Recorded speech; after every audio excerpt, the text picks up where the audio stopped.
Today, please join me in welcoming Donald Jones, Managing Director at Cardiff Ocean Group, and Harsha Murthy, Managing Partner at Consummate Capital, our distinguished panelists. Each innovator will have 7 minutes to pitch to the panel and a total of 10 minutes to answer the panel questions. We will ask every innovator and startup who is not presenting to please turn off your camera and microphone until you are introduced. Investors, please remain with your cameras on and your microphones on. Welcome, Donald Jones and Harsha Murthy. Thank you so much for joining us. My pleasure. Glad to be with you, Justin, and your wonderful presenters here. So thank you. And hello to my colleague, Don Jones there. Hi, Harsha. Nice to meet you. Nice to meet you. Pleasure to have you both. Thank you so much. So to reiterate, each innovator will have 7 minutes to pitch to the panel and a total of 10 minutes to answer the panel questions. I'd like to remind you that the audience that you can learn more about each of these innovators at their virtual exhibit booths that are available on the left side of your screen over the next 3 days. Up first, we'd like to welcome Rachel Bartholomew of Hy-Vee Health. I'd like to welcome our first innovator to the virtual stage. Please join me in welcoming Hy-Vee Health, the HitLab Women's Health Tech Challenge finalist. And winner. And winner, thank you, absolutely. I hand it over to you, Rachel. Thank you. Thank you. I don't have screen sharing options. Oh, there we go, got it. We're all good. Okay, great. Well, thank you all for being here today. It is great to have time to pitch to you. My name is Rachel Bartholomew. I am in Ontario, Canada, and I am the founder of Hy-Vee Health. So when I was diagnosed last year with cervical cancer, I found out that I was going to need surgery and radiation that was directly going to impact my pelvic health for the rest of my life. And when I reached out for advice, I found out that I wasn't alone. 1 in 3 women are dealing with non-curable pelvic health-related illnesses, and there's over 300 million plus women struggling globally with a diagnosis that impacts their quality of life. Women are given 2 standard of care options to help with their symptoms, including costly pelvic floor therapy and ineffective and painful static dilators, which actually haven't been innovated on since 1938. Women stopped these treatment options due to the pain. They want new rehab products to try, and they felt they needed more education on the purpose and outcomes of the rehab. We also found that patient problems were arising from a broken system for treating pelvic health. Clinicians are seeing a 35% increase in demand for pelvic treatments. With subjective and diagnosis and no follow-up by their clinicians, this is leading to further issues, costing our healthcare system over $90 billion in North America alone. What these women need is safe, trustworthy, and comfortable rehab options, while clinicians need reliable and accurate data to provide more effective treatment for their patients. This is why we created Hy-Vee Health. We create an all-in-one pelvic rehab system for women to help treat, monitor, and predict pelvic health-related illnesses and their symptoms. Our first products include a multi-therapy vaginal wand, providing hot and cold contrast therapy, self-lubrication, and autodilation, as well as the first quantifiable data set on the pelvic floor from multiple biosensors that we have integrated into the wand, which is tracked using our patient mobile app and software portal for clinicians. Rachel, actually, it's Harsha. So I want to be clear. Are you marketing just the app or a device or both? We're doing all of the above. So we've created the software, the app, and the device. Thank you. Yes. So our goal is to create a proactive pelvic healthcare system around the patient and the clinician, where the patient uses the vaginal wand from home while they share their data in real time with clinicians. And for the clinicians, they use that software and the data coming from the mobile app to help review the patient's pain, mental, and physical data, not only from the data collected from our biosensors, but as well as the subjective data that the patients input into the app. And they make adaptive changes to those treatment protocol based on that data and understand the impacts that therapy is having on a per patient basis. And this helps them provide the most optimal treatment possible for the patient. So our expected outcomes from our testing research show a therapeutic impact of decreasing vaginal dryness, pelvic pain, and vaginal stenosis, which is scar tissue and narrowing, while improving symptoms of incontinence. And our goal is to also provide positive impacts to the clinicians by reducing the cost to treat their patients and the time to clinical outcomes while improving access to treatment, which is a huge issue in this space through remote and virtual care options. Our pelvic health system is the first fully ergonomic remote monitoring device collecting multiple data sets and connecting patients to their doctors virtually. We're the only device on the market that looks at the pelvic floor and its symptoms holistically, has sensors integrated into the device, and is fully customizable for each patient's needs. We sell the device at a one-time charge of $450 with potential insurance coverage for up to 80%. We also have recurring revenue streams with our custom lubrication pod refills that are built specifically for the device, and our clinician SaaS portal, which we're charging to the pelvic floor therapist for now. Rachel, is this once again, I'm sorry, but I'm going to Yeah. clarify. Is this a diagnostic or a therapeutic? Because you mentioned the pod, it's not clear to me what you're marketing. Yeah, so the pod is actually lubrication right now that goes into the device. And what we do is provide lubrication throughout. So kind of like you wouldn't have a massage without oil, same sort of concept. So this is the therapeutic. So it is used aftercare with follow-up.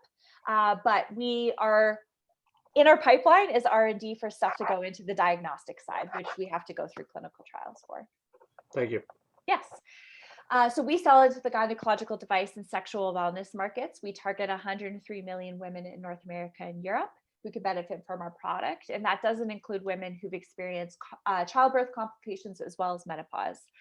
We're first targeting the 3.3 million women globally who have pelvic-based cancers and are experiencing post-cancer treatment complications. And we're going to achieve scale through recommendations of our product from the 47,000 OBGYNs and 5,400 pelvic floor therapists in North America. And those pelvic floor therapists each have a potential to bring a minimum of 100 patients to our platform. So to get this product to the consumer market, we're working on our 510(k) FDA submission as well as our Health Canada regulatory submission on our therapeutic elements, so that aftercare element, to be able to be recommended by doctors and reimbursed by insurance. And this is a competitive advantage for us. We then want to use those revenues to help fund the clinical trials needed to sell the diagnostic side, as well as the medical-based modules that we have in R&D that would be used in clinic by the OBGYNs. To make this all happen, we've been working hard since February of this year. So we were only established within this year. We have a growing waiting list of over 200 plus women. 4 interested pelvic health clinics have connected with over 8 different countries. We've raised over $280,000 in non-dilutive grant funding. We're in the process of filing our design and utility patents. And we've recently signed NDAs with Google as a trusted healthcare tester. And they're interested in our data analysis, as well as recently secured technical and pharma partnerships up in Canada to help co-develop for the actual software implementation side. Our immediate plan is to finish our functional device. So we're actually just starting benchtop testing and have had no failures so far. And what we're doing is we want to use that device to run a pilot study to understand the full effectiveness of our device on these patients and build out our intended use case for FDA, our 510(k) submission. Our plan early next year, is to raise a seed round, set up our North American manufacturing. So we want to keep it within Canada and the US, and have a full product release with a target sales of 500 devices, as well as 50 therapists registered on our software. To make this all happen, I'm sorry, the therapists are who compared to the physicians? Therapists are the pelvic floor therapists. So they are physiotherapists. Got it. Yes. To make this all happen, we've assembled a team of seasoned, diverse, and educated entrepreneurs, engineers, and scientists. So we collectively have 15 postgraduate degrees in medical and engineering, and we have run 6 startup companies in the past, and both myself and my CTO have had exits with those companies in the past. We are ramping up right now. So we are building relationships with investors to have a $1.5 million seed round in the new year. We're going to use that money to file our regulatory submissions, gather our marketing materials for our product launch, set up our supply chain here in North America, as well as continue that R&D on our medical-based modules. So that being said, thank you for your time. Please join us and help us reduce the stigma around pelvic health and help us make women happier and healthier down there and everywhere. Thank you.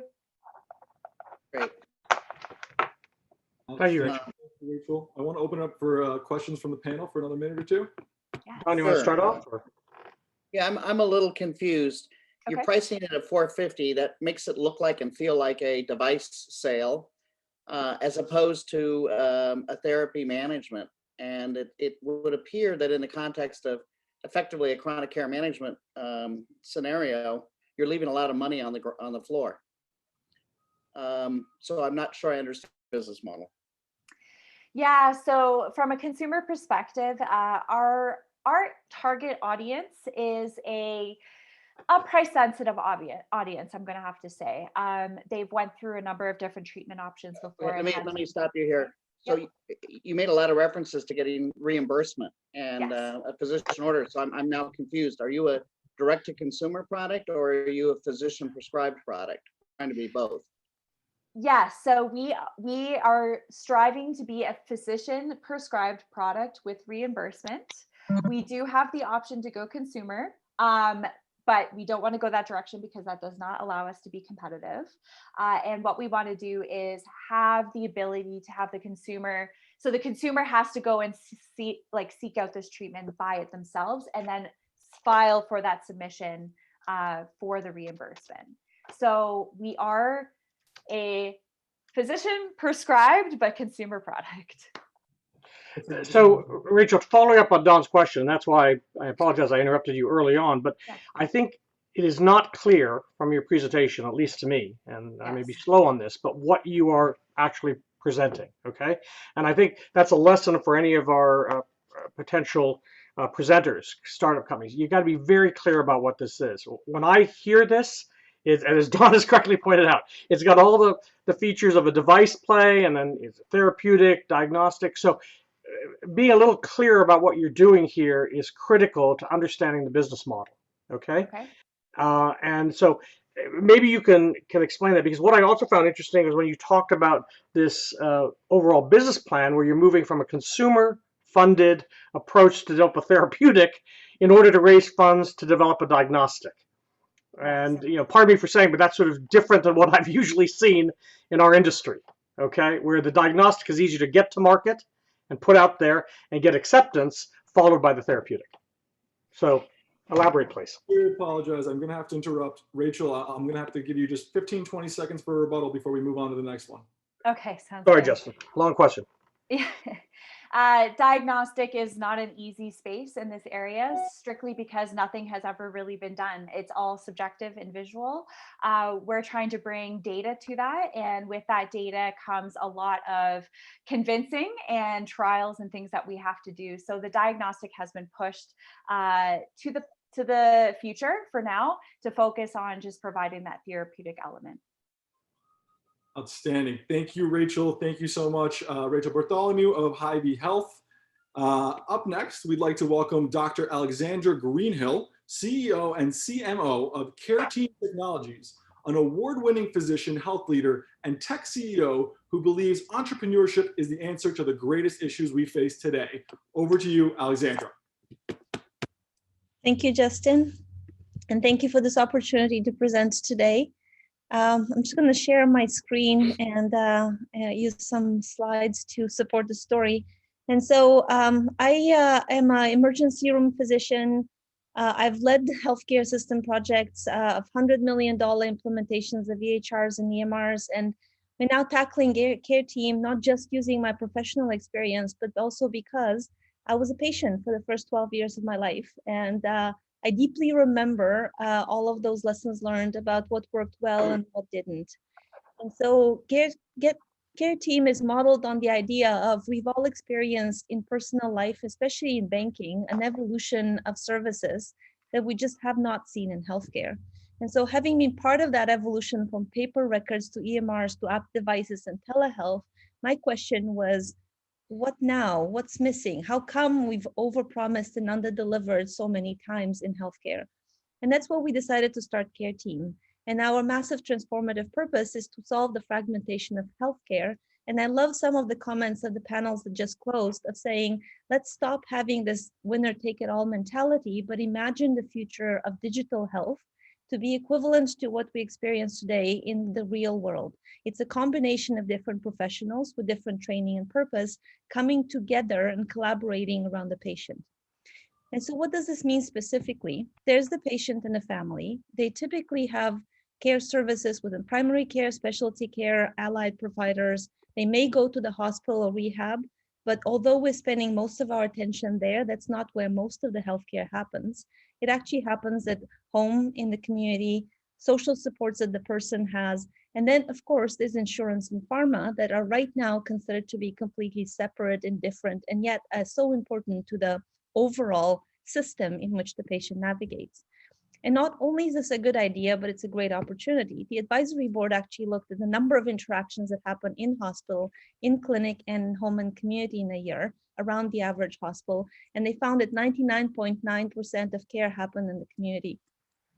And there's software for the hospitals, the software for the clinics, but what about that sort of a connector that could and should exist between the hospital, home, and whatever happens on the patient home front that drives costs and outcomes in the other two? And so this is a massive business opportunity, and I'm happy to answer questions about how we consider our TAM and Tom and all of the other market numbers. Excuse me. What is when you refer to the community? What are you speaking of? Okay, let's make sure that we understand the defined term. What do you say is the community here? It's anything outside of acute care. So it could be home visits, community center, physiotherapy, like clinic visits, anything that has to do with primary and community care. Thank you.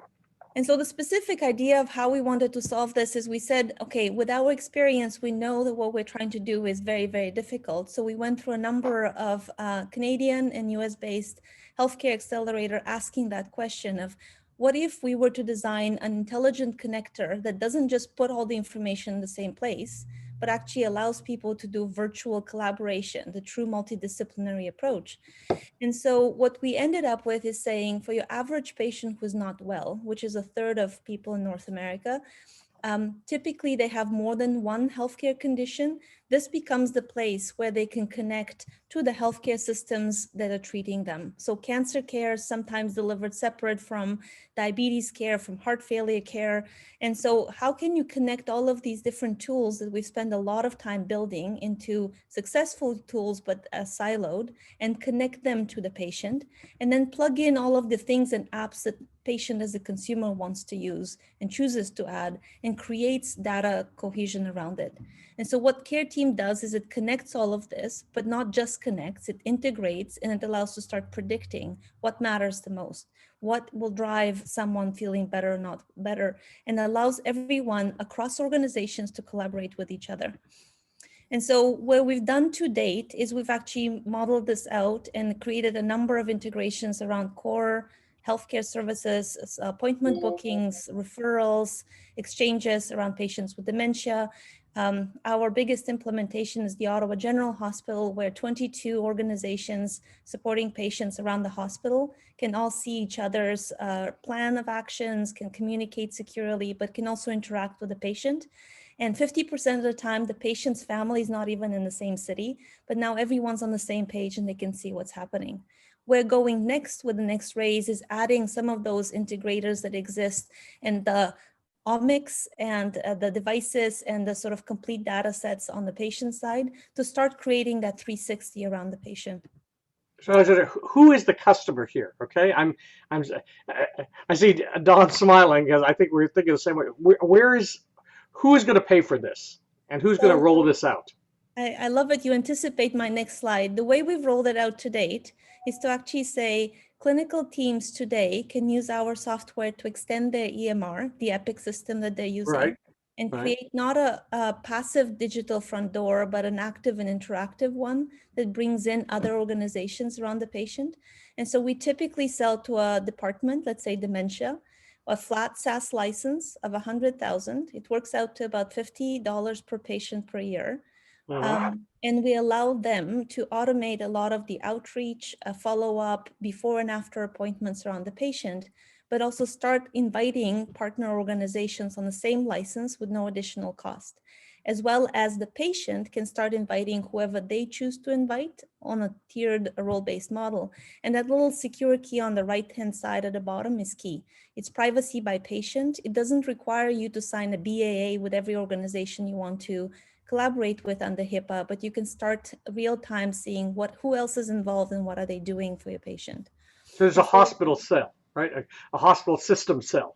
right now we're selling to hospitals. We started selling to insurance and pharma as well. Anyone who's interested in wrapping essentially a case management, patient engagement tool that also gives them a 360 of the data on the patient. Could you, besides the obvious quality improvement, can you elaborate on where you either save time, help somebody make money, or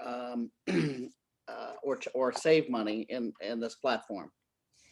We follow the IHI, the 4 principles of, patient improved experience, outcomes, improved experience for the professionals involved, and also system cost.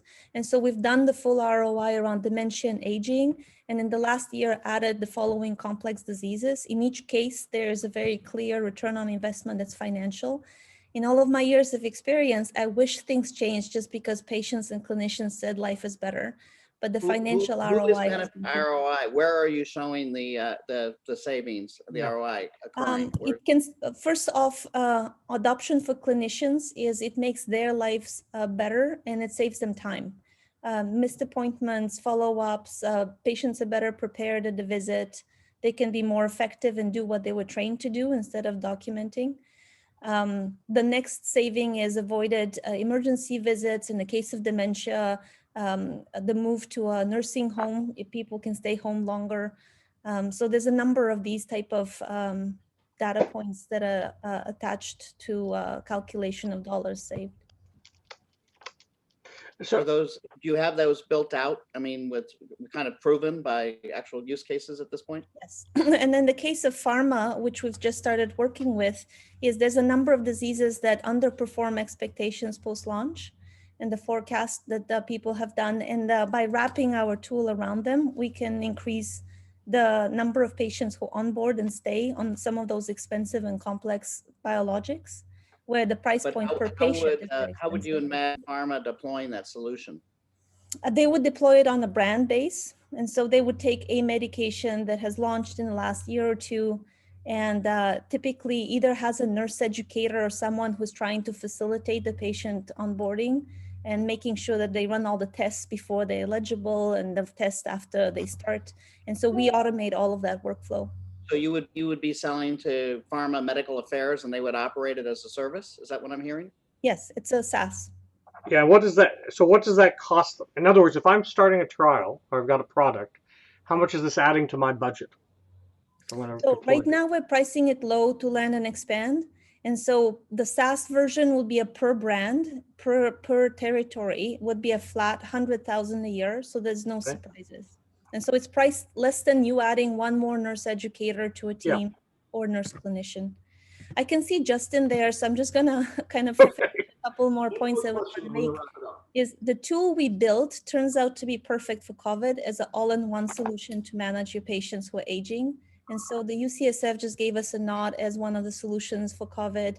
And then we're taking now our approach, which is land in the dementia department, but then expand to heart failure and to all the other, complex verticals on the way to delivering an enterprise tool. And so our team has a lot of experience within the acute care system community, building software for NASA. Our CTO left NASA to join us. And we're set to transform organizations in a way that right now is just not possible, but just connecting what already exists and making it much more effective. Excellent, excellent. Thank you so much, Dr. Greenhill. Really appreciate that. Thank you to the entire care team. Up next, we'd like to welcome HitLab Breakthrough Alliance winners, Cognient, to the stage. Hi, everybody. I'm Neeraj from Cognient, all the way from Australia. Really nice to meet you all. Is everyone able to see my screen? Yes. Mm-hmm. Yeah, so Cognient is a remote monitoring and health outcomes improvement platform for patients of brain health. Specifically talking about mood disorders and some of the mild cognitive impairments. The patients of mood disorders, they struggle to manage the treatment, and oftentimes their adherence to treatment is less than 50%. And this is seen that most of the patients forget what their clinician says as soon as they come out of the therapy session. And oftentimes, current state-of-the-art diagnosis is reactive, and it's very subjective based on patient's self-input rather than looking at objective data. And oftentimes, mental health providers struggle to engage patients to keep them motivated to stay on top of their treatment outside of the clinical session. And that's why these patients get often readmitted and the cost of care is high. Cognian, we have a two-part solution where we have a patient engagement and self-management app, which helps patients which is prescribed by the physician, and it helps them to keep track of their therapy, comply with the treatment protocol, and also helps them with the first level of support in terms of knowledge to cognitive behavioral therapy. In the back end, it also tracks a lot of passively collected data, which I'll speak about in later slides. We also have a provider or physician facing dashboard where they're able to get a population health view of all their patient population, and they're able to get a risk stratified patient list in order to determine who needs their help today. In terms of passive data, we have a digital biomarker platform, which is integrated with our mobile app, which in backend is able to collect activity, sleep, location, weather, and voice inputs, and create a baseline score for every patient within 7 to 9 days of onboarding them, and look at the outliers over a period of time throughout their treatment period of 3, 6, 9 months, using which we are able to predict incidences of relapses or their mood ahead of time and bring care team early so that they don't deteriorate into an emergency patient. Neeraj, excuse me, it's Harsha. How is this different than a system I can already get, okay, which does a lot of this monitoring already? In other words, what's distinctive about your offering? So this Looks to me like there are many people playing this this monitoring game, particularly for people with CNS disorders. Yeah, so in terms of our value proposition, it's partly we are looking at increasingly looking at voice biomarkers and also smartphone sensors. And these biomarkers we collect over a period of time and created a large repository of data, which currently is our differentiating point. And the other differentiating strategies are our business model, where we are not only supplying our app with the platform, but we also are supplying kind of APIs for other health solution providers to integrate to them. So is this a licensing play? You want your technology deployed in somebody else's smartphone? Yeah, that's correct. Okay. Yeah. Because it looked to me like you were trying to sell this to the patient directly, and I'm not sure too many folks. No. So yeah, I'll come to that in next few slides. Thank you.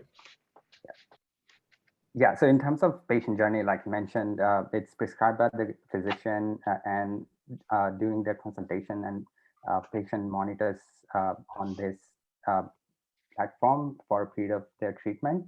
And if in case of risk flag or alerts, a caregiver or a nurse administrator can go and reach out to you via our platform as well. In terms of market, we started in Singapore and Australia, currently in Asia Pacific, but it's a large and growing market with more than 320,000 physicians worldwide. It's more than $2 billion market with our conservative estimates. We're starting with mood disorders, but as I mentioned— I'm sorry, how are you defining the market? What are you measuring to define that market? So we are measuring number of physicians serving the patient population. So essentially, we are basing it based on number of physicians served, and we are calculating a subscription price per physician in those markets. That's based on the business model we currently have in Asia Pacific, but as we move along in the journey, we'll be looking at some of the reimbursement codes to unlock. All right. So using our platform, our first product, as I mentioned, is for depression and anxiety, where we, based on the clinical trials which we conducted in Singapore, we are looking at relapse accuracy of 76%, and also doing a health economic study where we are predicting more than 28% of hospitalization saved for those patients. It's a study for 6 months on 120 patients. Our second product, using the same principle, we're looking at patients of chronic pain, where we are currently conducting another study with 150 patients in a hospital in Singapore. And the main endpoints for those trials is to improve the patient engagement more than 5 times based from the current baseline, and also save costs to the clinicians serving those patients. In terms of our product pipeline, we have those 2 products which I mentioned, but we have mild cognitive impairments currently in proof of concept, and also we are looking at psoriasis as the next product pipeline for our platform. In terms of business model, it's B2B2C currently, and we serve different segments of market, starting with research, where we work with the research universities to do co-development, and also serving health providers and insurers segment, where there are obvious benefits of cost savings and enhanced product line for them. We'll also look at increasingly pharma and medtech devices, where they can offer this as a combination therapy along with their device or medicine, and also to collect real world evidence data. As I mentioned, there are cost savings of reduced hospitalization and reduced emergency visits. We aim to save 40% time per consultation for our physician by reducing a lot of administrative tasks, and the intern can use this to see extra patient or use that to build better patient relationships. We have 35 plus physicians onboarded, and we have seen 100% week-over-week engagement for them. And also the feedback so far has been really positive from the carers. In terms of revenue, we have booked close to $490,000 revenue this year, and we're continuing to grow. And this revenue is mainly coming from co-development and grants. But as we mature, we'll be looking at other pathways, such as going to regulatory and reimbursement.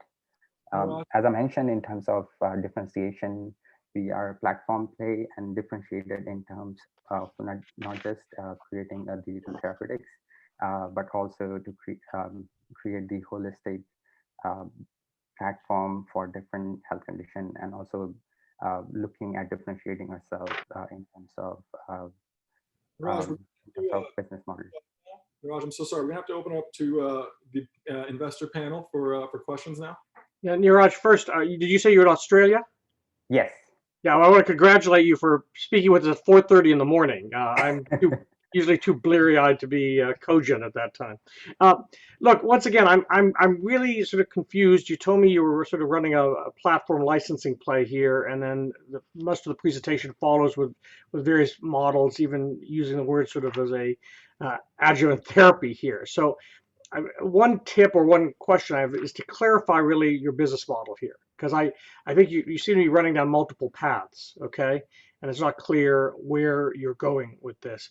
But I would like to further understand why each of these applications, you need to do much modification for various CNS disorders. I think you had 4 or 5 listed there. So yeah. If one were to invest in your company, where's that money going to go? Yeah,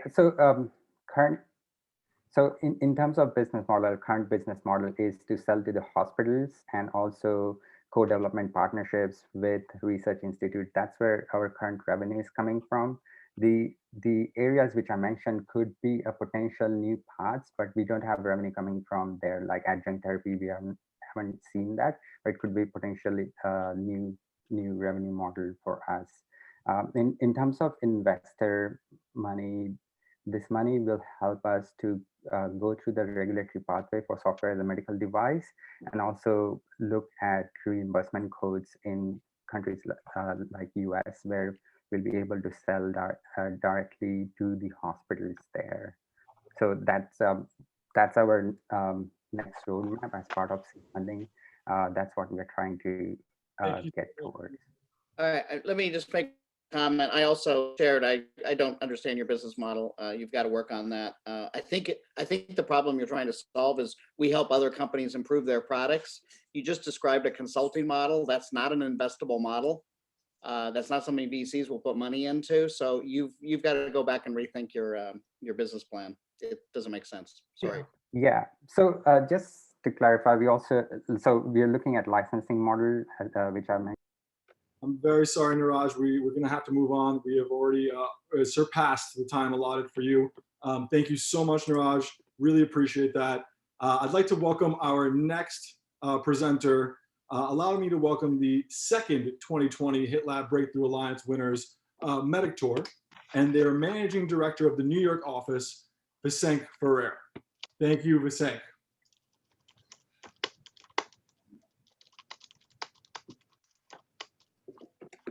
Can't hear, Vince.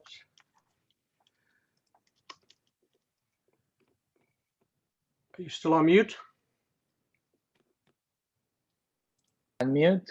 Can you hear me now? Yes. Yeah, now we can hear you. Thank you so much. So thank you so much for the introduction and kind words, Justin.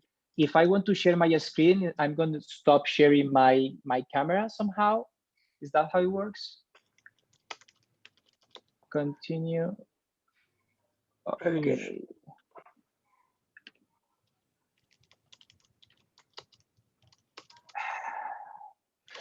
You should be able to see my screen at some point now. Okay, awesome. So my name is Vicenç Ferrer. I am the managing director of Medictor's New York City office. And basically the best way to understand what Medictor does and its value proposition is if you think what you did the last time you felt symptoms. You either rush into the emergency room, you schedule an appointment with a specialist, you Google your symptoms, for instance.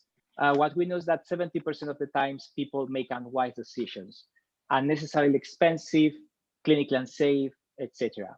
So Medictor is here to solve this pain point by enabling both health plans and health systems to direct patients, members, to the appropriate level of care on a safe, convenient, and cost-effective way. So why don't you picture a guy that it's a member of Cigna, reaches out his pocket, goes to the app of Cigna, and there is a feature that say, check your symptoms. That's gonna trigger a process where this person is gonna explain with his or her own plain words how they feel. It's gonna trigger a process of 2 minutes, an average of 14 questions, 1-4, and then Cigna automatically is gonna be able to direct this person to the appropriate level of care. Sorry, excuse me. Why am I going to spend 14 minutes for answer 14 questions and spend this time? I have a hard time doing some of these surveys for 2 or 3 questions. It's 14 questions, 1-4, and 2 minutes on average. That's nothing compared with the time you're going to spend Googling your symptoms and finding out that you are under grave problem or calling to the contact center of Cigna. Believe me, 2 minutes is nothing to know what's the best next step. But you're basically having the insurer say, do this, it'll save you time on the back end, as opposed to waiting. Is that it? Exactly. And you automate the whole process. Instead of having somebody, a human run contact center, this made the whole thing automatically, okay? Thank you. We are a software as a service. We white label our technology to our partners, business to business. And we are omni-channel. So it's not just the app, it's Alexa through voice recognition, it's the laptop, it's a chatbot, etc. The technology that allows this, that powers this engine is a sophisticated one that includes artificial intelligence, machine learning, natural language processing. And something that it's in our DNA is providing access to healthcare in your mother tongue. And this is the reason why we are spending a lot of resources and time including languages in our service. Right now, it's available in 13 languages, and we keep adding more languages as we expand into new countries. Certainly, COVID-19 has had a huge impact in the healthcare industry, and it's sad to say, but it has been good for us. We believe that moving forward, virtual care is going to play an even more important role in the care continuum. And solutions like ours are not only going to provide a new mainstream venue to access healthcare, but also a way for health systems and health plans to anticipate, to be proactive by leveraging real-time information. Every time Meditor runs an assessment, is gathering information that it can be aggregated, shared with our partner. So for instance, for COVID-19, they are able to create these kind of heat maps where they can see clusters of COVID-19 because of symptoms, etc., or positives through the pre-diagnosis. As you may know already, there are several companies in this space. We have some unique features, and the main one, in which I would like to spend some time, is that as far as we know, we are the only one clinically validated by an independent third party that has published those results. Okay, our commitment with clinical evidence is continuous since our inception. We publish on average one clinical study every year. And actually one of our clinical studies, the one that assessed the accuracy of the pre-diagnosis, has been awarded by Note Health, an American organization located here in New York City and backed by health systems such as Yale New Haven Health System, Mount Sinai, etc. And this very clinical study was selected by Search 2020 to present the paper a couple of weeks ago. But it's not just about technology here.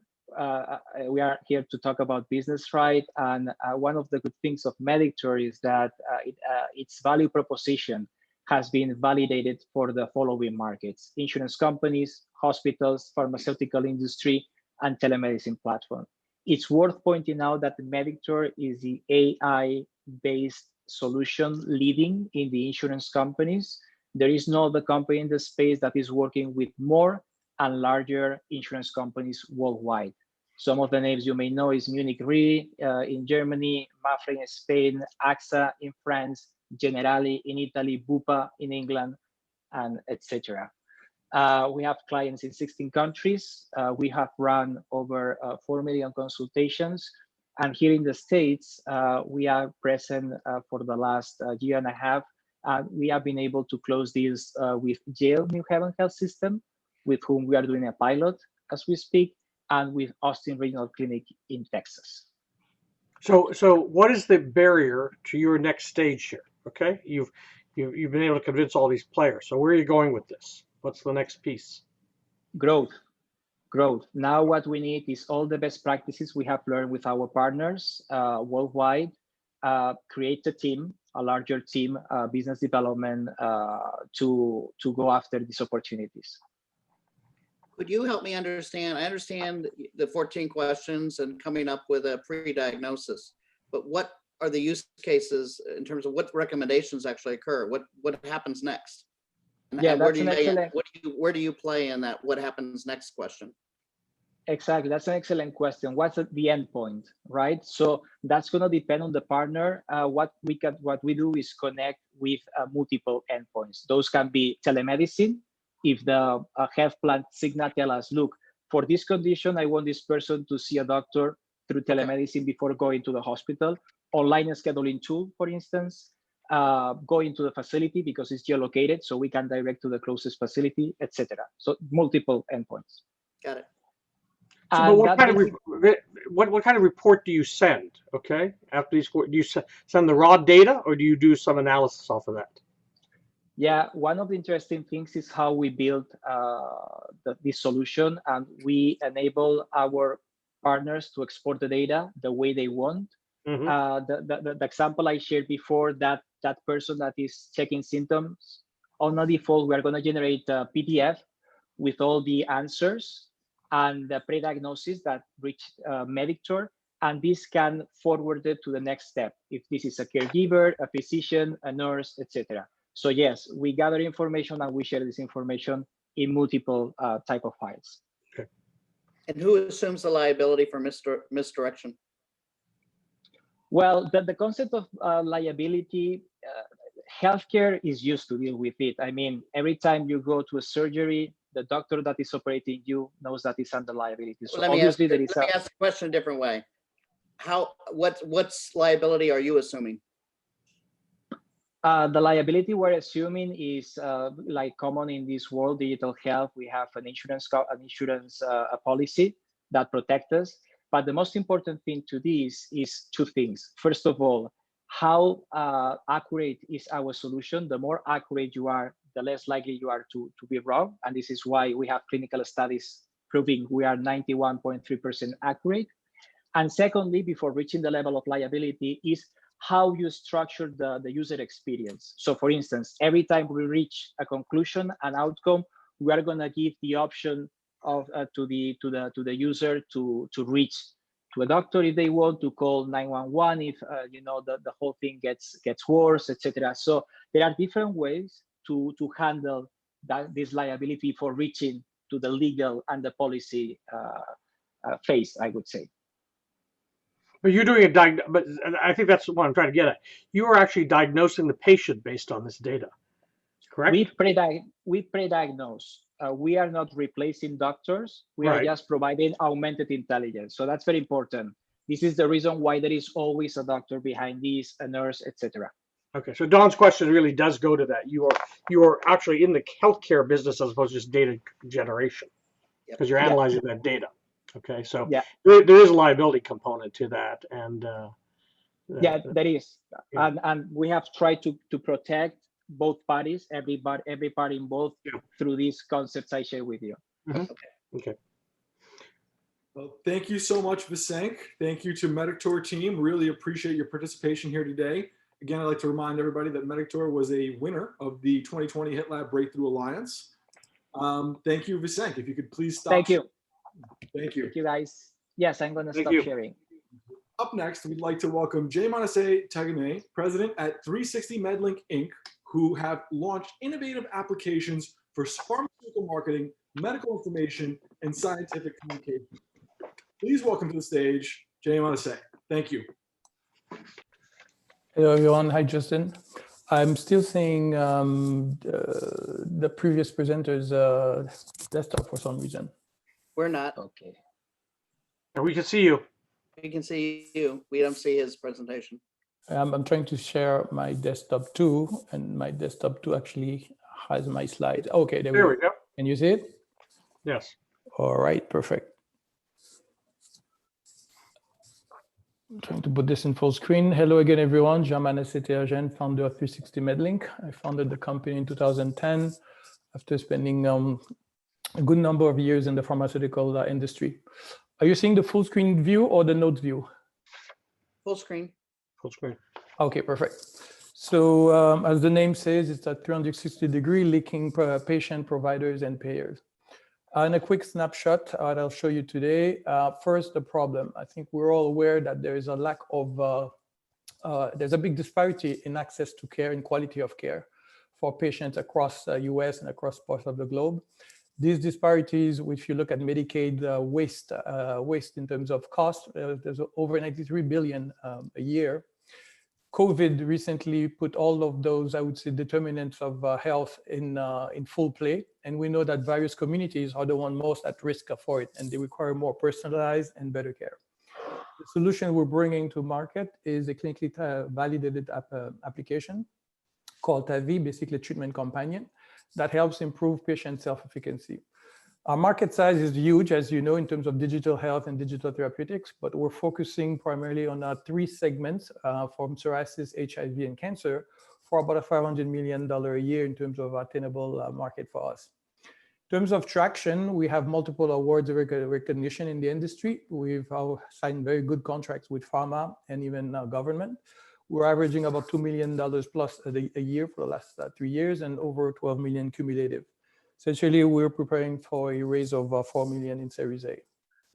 I'm sorry, I've got to ask you again, what are you selling? Okay. You've already told me about some numbers, but you haven't told me what it is. Okay. We're getting there.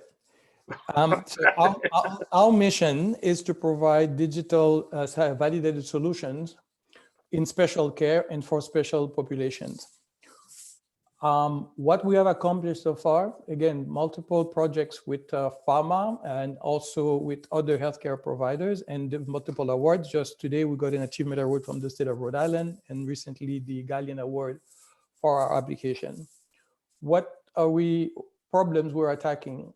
As we mentioned, the one size fits all in terms of healthcare is not working perfectly. We have multiple special communities who have different needs. Engagement is low, adherence is low, and again, the overall cost for the society and for the healthcare system is astronomical.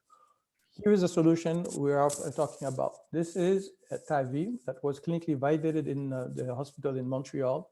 It's a concept of coaching. So what we built is an application that actually is easy to scale and also to adapt to different environments.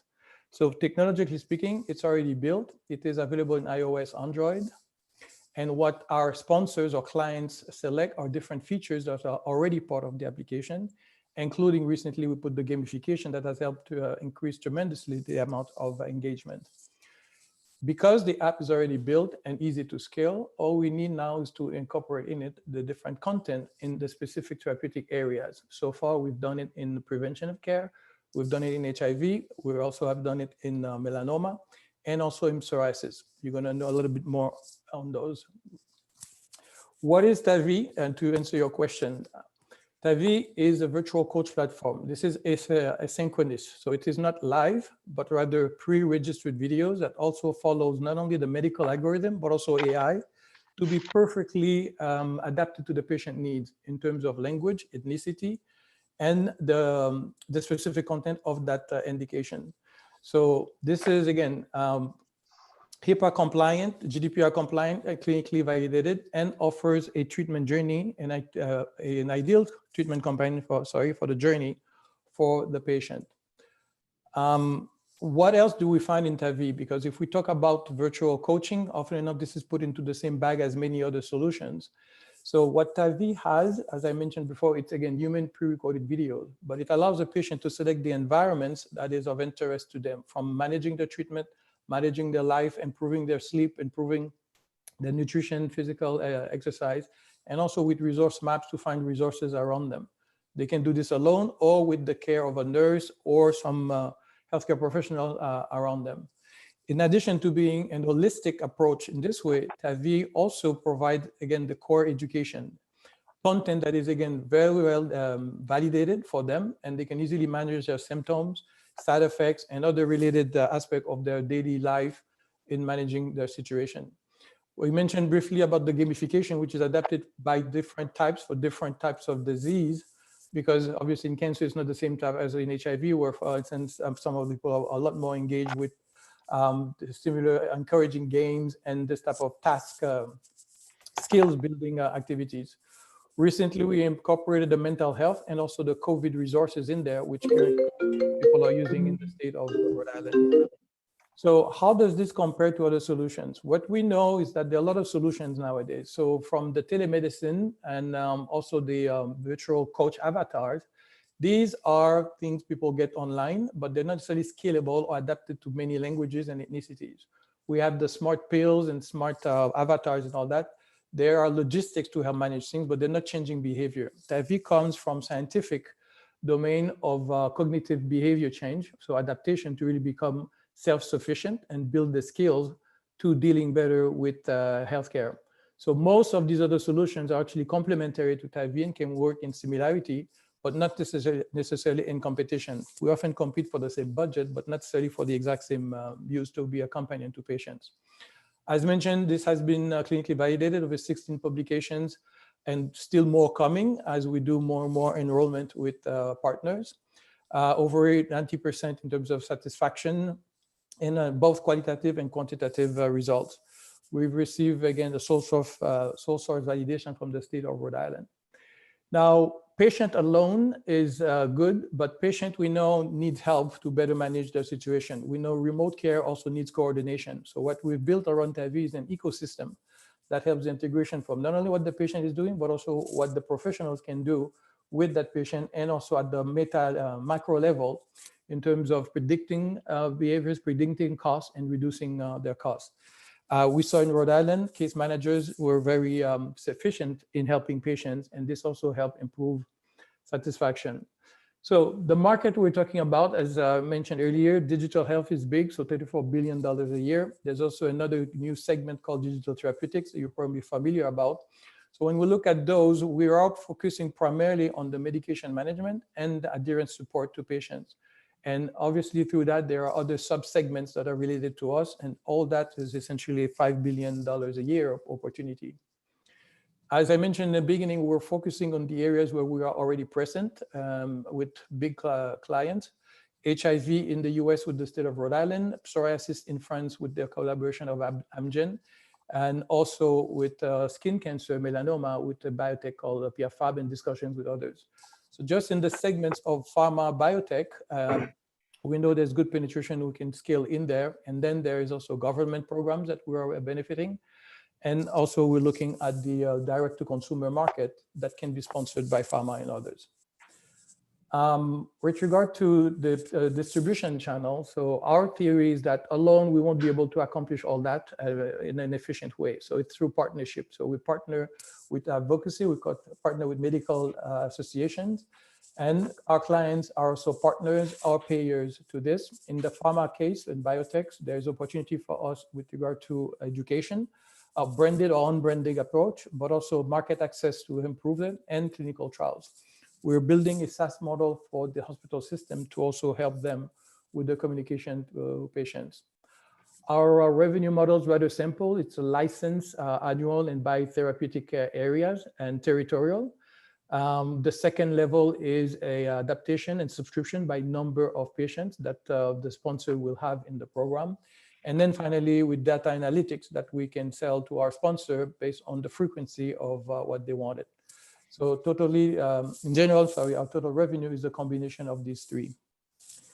Rapidly in summary, in terms of sales, as I mentioned already, we've been generating sales since we started the company. This is our forecast as we continue to grow alone, and we're looking at raising this 4 million to actually double or even triple this revenue level. Most of this will be invested in promotional activities, commercial activities. Since we started the company, we've had many projects with pharma. A lot of them were with regard to clinical trials technology that we have helped support. That continues to be a good revenue for us. Our key focus has been TAVI for the last 2 years, as we see that this is a major, I would say, flagship product that can really be a major player across the globe. We're supported by some of the leading Canadian funding agencies. Most of this is non-dilutive. And our team is composed of people with good experience from healthcare, from clinical practice, and also technology. And we're supported by advisors from those different areas. So sorry, we're going to have to cut you off now. Do we have a minute for any questions from the investors? Yes, I'm actually right finished. I'll just make a comment. Your opening slides, I don't remember how many, but 4 or 5 were wasted. You shouldn't use them. Your last slides are much better than. We understand the story much better. So you confused us by your first 4 or 5 slides. Just get rid of them. Okay. You have 2 products. You should just come out and say, I have 2 products that do the following things. We're partnering with the life science industry. The rest of it was you just caused a lot of distraction unnecessary. Yeah, and to that same point, when somebody on a panel asks you what you're selling, just answer that, okay? You can always go back into the flow, but Don is right. You know, you don't have a lot of time, and this is particularly abbreviated today, okay? Okay. So get it out there, okay? Because all that other stuff, as Don says, it was just extraneous, especially if you're raising money. Let's get to the point, because you've had success. What do you need the money for? What are you going to do with it? Okay. And then the last thing I would do is you need to differentiate a little bit more from the other products in the market. You're solving an adherence and compliance issues, which is fine. You've had some success, which is fine. just make sure you differentiate yourself against some of the other products in that space. Yeah, just 10 seconds. I want to just give a few lessons for everybody who's presenting. Okay, nice job, but I think people, you got to always come back to, what am I doing? Who's going to dig into their pocket and pay for this? And what is the, as Don asked, what's the return investment? What is the benefit for this? Okay, in all of these presentations, just saying we're going to change the healthcare system and we want better outcomes. Everybody in this space says that. Be more specific. How are you going to do it? That's what investors are looking for. How are they going to do it? And the personal stories are very good. How you got into this, okay? But thank you. Very impressive companies, all. I apologize. If we have the time, we do have one last innovator. Oh. One last innovator. I apologize, Harsha. If you could just stay on for just 5 minutes. Please. Sure. I'm sorry. I thought we were over. Justin, I apologize, but I have to drop off. I don't know if there's some follow-up. I'm happy to follow up with any of any of the companies. You can provide the contact information. And for correction, just for background, and there was a question. I'm an operating partner with Takeda Ventures, as well as advisory and board practice. So I sit on a lot of boards. Okay, and I apologize, Angela. I'm happy to talk to you separately. Sounds good. Thank you. Have a great rest of your day.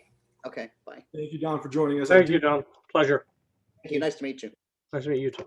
I do realize we're a little bit over. I do apologize, but we do have one last innovator pitch for today, but certainly not least, please join me in welcoming Robert, CEO, co-founder, and director of Conquer Experience. Hello, everyone. All right, I'm just going to get my slides here. You can see my real slideshow, not the presenter notes, right? We're good? Okay, perfect. So hi, everyone. My name is Angela Robert, and I'm the CEO of Conquer Experience. And at Conquer Experience, we created the PeriOpSim platform that provides surgical training and assessment for operating room teams. Now, a few years ago, my husband had to go in for an emergency aortic aneurysm repair. And after the surgery, the surgical team told us that the aorta just crumbled in their hands. This was a rare situation with the team and the patient at this particular facility. And I learned that in these rare cases, the surgical team doesn't have a way to practice before the procedure, and most of the experience is gained on real life patients. This is a risky way to learn a potentially life-altering skill, and this is a case where simulation using a platform like PeriOpSim can make a huge impact. Now, as an entrepreneur, when I think about building technology, I think about how big the problem is and who's experiencing it. And I learned about how the supply of nurses is not keeping up with the demand because the limited supply of educators and the time it takes for these new specialized nurses to be confident and competent. In fact, there's a really sad story that happened recently in the news where a 70-year-old nurse educator came out of retirement to train the next generation because of the shortage, and she got diagnosed with COVID-19 and passed away last week. The problem is not happening in the future, it's here today, and the pandemic is making it worse. With COVID since the spring, we've seen an acceleration with an increased need for training, with staff furloughed, redeployed for months and having to come back to the OR, as well as clinical placements for thousands and thousands of trainees put on hold. Now, PeriOpSim bridges this training gap. Our platform is a solution that can help solve these problems and has been built by a team that comes from Electronic Arts, building some of the best sports simulation games in the world. On our platform, learners can get a 1-hour-long procedure training in 10 minutes. This saves a lot of time as well as educator resources. And we also have multiple peer-reviewed studies that have proven we're a high-quality simulation, we save more time with better retention, and ultimately PeriOpSim will provide critical operating room experience before it's needed. Now, our solution has a massive global opportunity. At scale, we're looking at targeting 650 per learner. You can see that on the bottom left-hand side. And then over to the right, in North America, when we're focused on operating room nurses and surgical technologists, that market opportunity is 250 million. Scaling to provide the solution to additional surgical roles, non-medical roles, so not doctors, so everybody that supports the doctor in the operating room, 2.5 billion in the US, and then looking globally at $11 billion. And that's one of our key differentiators, is the fact that we're not focused on the surgeons or anesthesiologists. We're focused on the whole team that supports that doctor. Yeah, Angela, excuse me, a question. So the 650, that is the revenue you can expect per each student, if I could call them that. Yeah, per year. Per year, okay. Okay. Go ahead, I'm sorry. I want to just be clear about that. Yeah, no problem. So we're seeing growth today through renewals. So we've got 90% repeat customers. Customers are moving from our tablet and desktop version to our virtual reality application. And customers that purchased for one hospital are moving to make periops a standard across their whole health system, including Common Spirit with over 140 facilities. Now, opportunities like this are multi-million-dollar annual recurring revenue opportunities. And customers are also helping to grow our simulation content library with Boston Children's Hospital and Siemens Healthineers. We're currently ramping up into phase 2 and adding an additional 5 members to the team because of some large projects happening there. And we're also seeing global adoption because we're packaged within Siemens, their new imaging equipment. So training that's packaged with the devices. On top of that, since the spring, COVID's opened up a new market segment with surgical technology schools, and we've captured over 10% of the market over the last 6 months. Now, our leadership team is experienced both in building teams within large enterprises as well as startup companies, building really high quality experiences in medical solutions. And you can see some of our current numbers there. And our ask is we're raising $2 million to double our growth team to keep up with the demand in current customer segments as well as new customer segments. And we're also looking to invest in our product roadmap to expand our technology and content to scale globally, address more of these customer segments, and increase our deal sizes by adding more educational value per facility and per learner. Now, I'm going to leave you with this question. Can an industry like healthcare that's going through such a major transformation do so without a change in how it's educating its workforce, as well as how this education is delivered? Thank you for your time. Happy to chat more. Angela, 2 quick questions. I mean, I think this it's very good, and I think it would benefit, however, from you showing the VR, the actual, have a slide or a short video graphic in there. Yeah, I hate to say it that way, but it is literally, the picture says 1,000 words. And I think having that here, it's so critical. I think it would be a great way to capture what's going on. How are you expanding into other surgical applications? Is this just for cardiology applications, or you've got other things planned? So right now we've got general, we've got neuro, we've got ortho, we've got pediatric cardiac. We're looking at expanding into interventional radiology. So from a focus perspective, we've got the orientation content. So new learners, brand new to the OR, and getting up to speed from a new orientation perspective, but then continuing education where it's cross-training or going into more specialty areas. So that's how we're scaling up into the different areas.